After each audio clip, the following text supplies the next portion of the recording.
Situé juste à égale distance, 45 km de Dijon, capitale de la région de Bourgogne, et de Besançon, capitale de la Franche-Comté, la ville de Dole bénéficie d'un cadre naturel agréable et possède de nombreux édifices qui rappellent son importance passée.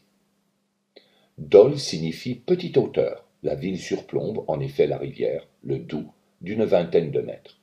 Le canal du Rhône au Rhin la traverse également. Elle est entourée de vastes forêts, comme la forêt de la Chaux, s'étendant sur 22 000 hectares. C'est la deuxième plus grande forêt de feuillus en France.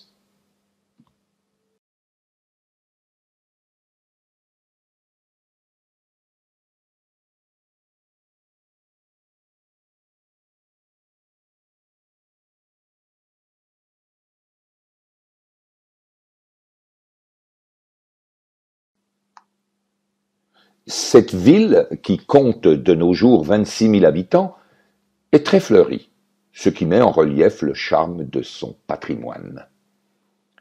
Dole s'est développée surtout à partir du Moyen Âge.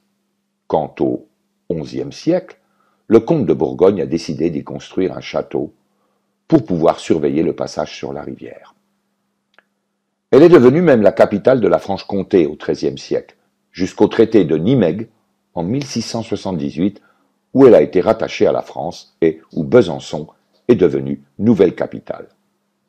Dans les rues étroites de la vieille ville, de nombreux édifices rappellent encore son importance passée, comme la collégiale Notre-Dame, construite au XVIe siècle, qui est une église gothique avec un clocher-donjon de 75 mètres. Ancienne cité très catholique, au XVIIe siècle, elle comptait jusqu'à 12 couvents et un religieux pour 14 habitants. Elle comporte encore plusieurs chapelles et cloîtres datant du XVIe siècle et du XVIIe siècle. L'ancien hôtel-Dieu, hôpital, tenu par des religieux, a été transformé en médiathèque. Dans la vieille ville, d'anciens hôtels particuliers, des fontaines, ont été sauvegardés. Enfin, le grand savant Louis Pasteur est né à Dole en 1822. Dans sa maison natale, un musée retrace ses découvertes.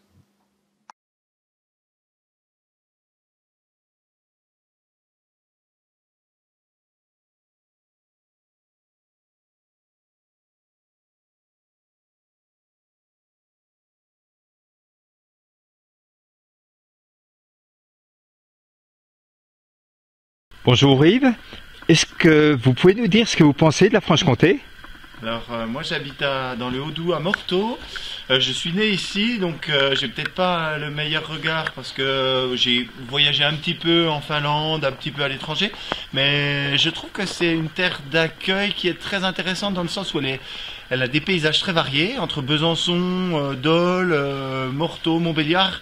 Les paysages sont pas similaires, il y a plusieurs plateaux, il y a des zones montagneuses, et puis il y a une histoire qui est forte, notamment Besançon, Vauban. Donc elle est riche d'histoire, au niveau culinaire c'est quand même très intéressant, on y mange bien. Et puis les gens sont plutôt sympas. D'ailleurs, moi j'encadre avec des touristes et ils me disent souvent, les Francs-Comtois ils sont des fois un peu froids d'abord, mais ils sont hyper sympas.